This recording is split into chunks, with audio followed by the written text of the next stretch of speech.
Chers enfants, aujourd'hui je vais vous parler d'une figure de sainteté lyonnaise qui s'appelle Gabrielle Rosset.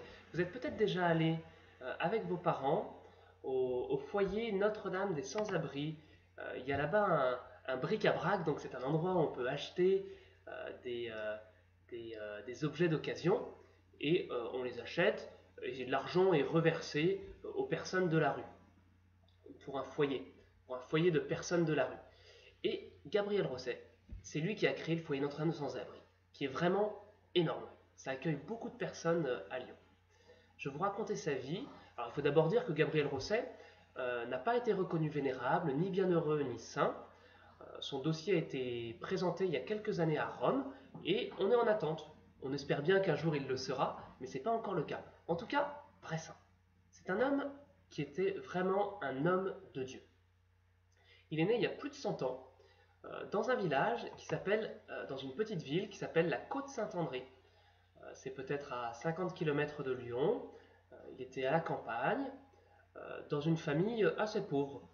Son père était gendarme, ne gagnait pas beaucoup d'argent. Donc Gabriel Rosset racontait très bien lui-même. Quand j'étais petit, on ne mangeait de la viande qu'une fois par semaine. Je n'avais jamais d'argent de poche. Je fabriquais tous mes jouets. Donc je fabriquais mes arcs, je fabriquais mes sifflets, mes fusils, j'aimais collectionner les papillons, collectionner les fleurs.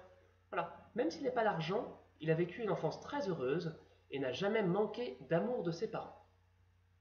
Il a très vite été éduqué dans la foi, il a suivi le catéchisme et c'était un enfant qui aimait beaucoup prier, vraiment.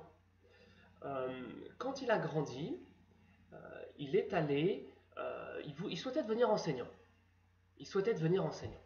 Donc il est allé dans une école qui formait les enseignants et qui s'appelait l'école normale supérieure. Elle était juste à côté de Paris. Vous imaginez, de cette école-là, il y a la vue sur la tour Eiffel de très loin, mais c'est absolument magnifique. Et il est dans un groupe qui s'appelle le groupe des Talas. Les Talas, c'est le groupe des Talamès, ceux qui vont à la messe, on les appelait comme ça. Bref, c'était le groupe des catholiques. C'était une école publique pour former des instituteurs publics. Donc à cette époque-là, il n'y avait pas beaucoup de catholiques. Lui, il en fait partie. Et en croisant ces personnes qui étaient dans ce groupe, il redécouvre la foi. Il se rend compte qu'il a bien étudié le français, qu'il est très fort, qu'il connaît beaucoup de choses, mais qu'il a vraiment oublié son catéchisme. Et donc il recreuse la foi, il réfléchit sur sa foi, il prend du temps pour prier, pour aller à la messe, pour lire des vies de saints. Et c'est un homme qui est complètement transformé par cela. Il décide d'aller à la messe tous les jours, de communier tous les jours, de prendre tous les jours du temps pour prier, du temps pour Dieu. Et ça transforme véritablement sa vie. Sa mère dira quand il reviendra chez lui, euh, mon Gabriel, à force de vouloir jouer le saint, tu vas bien finir un jour par le devenir. Voilà. Comme quoi, elle est sûrement prophète. Et Gabriel Rosset voit son métier comme une vraie vocation. Euh, il est enseignant pour aider les élèves du collège à découvrir les auteurs de français, mais il est surtout là pour les aider à grandir, à se dépasser, à, à aimer ceux qui les entourent. Et Gabriel Rosset est un excellent éducateur, vraiment un excellent éducateur. Il sera professeur au collège, un collège qui s'appelle La Cassagne, c'est dans Lyon. Euh, et à côté de cela, Gabriel Rosset a eu une action très particulière auprès des gens de la rue. Il faut savoir que la France vivait une période difficile. On était après la Seconde Guerre mondiale, donc il y a eu des destructions de logements qui avaient disparu, bombardés. Il y avait beaucoup de gens qui arrivaient dans les villes, c'est ce qu'on appelle l'exode rural. Il y a beaucoup d'immigrés venant d'Algérie qui venaient travailler dans les usines, etc. Ce qui a fait que on s'est retrouvé avec une pénurie de logements catastrophique. À Lyon, il y avait un énorme bidonville à Gerland. Je vous montrerai un autre bidonville, c'est aux Philippines, vous pouvez imaginer que c'était quelque chose comme ça. Donc les gens habitaient dans des logements faits de tôle, faits de bois, avec des rats qui couraient partout, ils avaient froid, ils avaient faim, ils habitaient dans des vieux tramways, et des familles entières dans une petite maison comme ça, vous imaginez 8 personnes dedans. Donc la situation est absolument catastrophique. Et parfois même, ce sont des gens qui ont un travail. Vous pouvez imaginer des gens qui travaillaient dans les usines, mais il il n'y avait pas de logement, donc ils devaient habiter comme des animaux. C'était horrible. Et beaucoup d'autres dormaient sous les ponts. Et un jour, Gabriel Rosset, euh, il est interpellé par une personne de la rue, il la voit, il se dit mais c'est pas possible, elle va dormir sous le pont, il fait un froid mais de gueux, il devait faire 0 degré le soir, et il se dit mais je la fais venir chez moi. Et donc il l'emmène, il la prend, il la fait dormir chez lui. Et il va recommencer ça, souvent, très souvent, à en accueillir 3, 4, 5, les gens sonnent chez lui et il les accueille. Mais il se dit que ça ne suffit pas. Donc avec 3 autres amis enseignants, dans le public comme lui, dans un collège public comme lui, il va fonder une association qui s'appelle Notre-Dame des Sans-Abri. Et pour venir en aide et pour fournir un logement aux personnes de la rue. La veille de Noël 1950, ils vont récupérer un vieux bar qui est désaffecté et dans lequel ils vont accueillir les gens de la rue. Le premier soir, 11 personnes. Le deuxième soir, 50 personnes. Et les soirs suivants, c'est une centaine de personnes qui habitent là, dans des conditions déplorables. Vous imaginez bien, c'est des salles, c'était un ancien bar, c'est pas fait pour le loger du monde. Mais ils dorment avec un toit. Et ça change tout. Conditions d'hygiène terribles. Et donc petit à petit, il va changer les choses. 3 années après, il construit 2 étages, et là, il y aura 2 dortoirs de 80 places, une cuisine, une salle à manger. Là, on commence à avoir des choses qui sont beaucoup plus vivables. Et c'est la rencontre avec un homme qui s'appelle l'abbé Pierre qui va donner une dimension incroyable à son œuvre. L'abbé Pierre, c'est quelqu'un qui s'est battu pour les personnes de la rue dans les mêmes années. Il était originaire de Lyon, mais il était à Paris, il a œuvré à Paris de façon incroyable. Et il arrive à Lyon, il vient dans le foyer Notre-Dame des Sans-Abri, il rencontre Gabriel Rosset, il prend du temps pour regarder, et il dit à Gabriel Rosset, ce que vous faites, ça ne suffit pas. C'est bien, c'est très bien, mais ça ne suffit pas. Il ne suffit pas de leur donner un logement et de leur donner un toit comme ça, il faut les aider à avoir leur logement, à avoir un travail pour qu'ils aient une vie comme tout le monde. Et Gabriel Rosset, il va réfléchir avec ses amis, les autres bénévoles, et finalement, ils vont se dire, on va construire des logements pour eux, donc pour les gens de la rue. Donc ils vont commencer par construire ce qu'ils appelaient des chalets. Donc c'est des petites maisons en bois, juste pour pouvoir sortir les personnes des bidonvilles, leur permettre d'avoir un logement décent pour un moment, avant qu'ils aient un autre logement. Et ces autres logements, ils vont aussi les mettre en place. Donc ils vont construire des immeubles, des HLM. En 15 ans, ils vont construire 1500 logements. Ils vont pouvoir loger 8000 personnes, donc vous imaginez, c'est la taille d'une petite ville. 8000 personnes, il va loger. En gros, Gabriel Rosset, il va vider tous les bidonvilles de Lyon, à lui tout seul. C'est incroyable. Lyon va être la première ville qui n'aura plus de bidonville, grâce à Gabriel Rosset.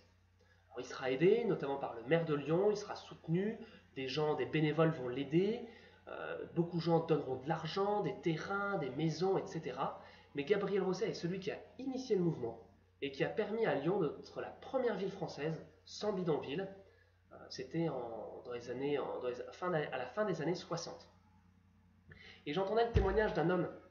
Il racontait, moi quand j'étais petit, j'avais faim, j'avais froid, on dormait dehors, on dormait dans un bidonville. Et Gabriel Rosset nous a trouvé un appartement. On était 5 dans l'appartement. C'était une chambre, c'était même pas un appartement, on était 5 dans la chambre. Pour nous, c'était le château de Versailles. C'est poignant d'entendre ça. Voilà ce qu'il a fait, cet homme-là. C'est vraiment quelque chose que je trouve exceptionnel. Et il va faire grandir encore son foyer. Donc vous voyez, maintenant ça ressemble à ça. Ça avait 6 étages, donc c'est vraiment un gros lieu. Et à la fin de sa vie, Gabriel Rosset, il habitera tout en haut, au 6e étage. Il avait là une toute petite chambre très pauvre que j'ai eu la chance de pouvoir visiter, dans laquelle il avait gardé ses cours, ses livres, presque rien. Et vous voyez, à 65 ans, Gabriel Rosset, 68 ans, il était encore en train de passer la serpillière dans l'accueil, à accueillir les gens. Et avant d'être à la retraite, en fait, il était enseignant, je vous l'ai dit, et à 17h, il rentrait au foyer Notre-Dame des Sans-Abri. De 17h à 20h, il accueillait les gens, en prenant du temps pour les écouter, pour chercher un métier pour eux, pour vraiment prendre du temps avec eux, pour les aimer. Ouais, pour les aimer. À 20h, il y avait le repas. Et à ce moment-là, il prenait toujours 1 minute de silence pour permettre à ceux qui voulaient prier de prier. Ça pouvait être des chrétiens, ça pouvait être des musulmans, et aux autres de se recueillir. Voilà. Gabriel Rosset, il n'était pas là simplement pour donner de la nourriture et donner un logement aux gens, mais aussi aux gens de comprendre qu'ils sont aimés par d'autres hommes qui sont leurs frères, et surtout d'être aimés par Dieu. Gabriel Rosset, c'est un homme de Dieu. Je vais vous lire une de ses phrases que j'affectionne particulièrement. Nous distribuons des vêtements, nous donnons de la soupe, nous veillons la nuit. Mais la valeur de ces gestes dépend de leur contenu, de la vie intérieure qui les anime. Tout est dans l'intention, dans la foi et dans l'amour que nous mettons dans nos actions. Ce que nous dit Gabriel Rosset, c'est que ce qu'il faisait, ça n'aurait eu aucune valeur s'il ne mettait pas tout son cœur. Et les gens le sentaient. Et il nous dit quelque chose à nous et à vous les enfants.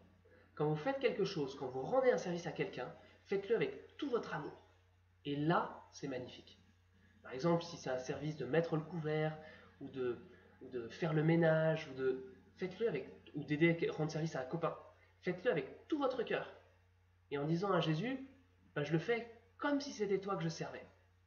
Et là, par des tout petits gestes comme ça, on peut changer le monde et rendre les gens autour de nous heureux. C'est ce qu'a fait Gabriel Rosset, avec une énorme dimension bien sûr, mais il nous dit aussi à nous, vous pouvez faire la même chose à votre mesure.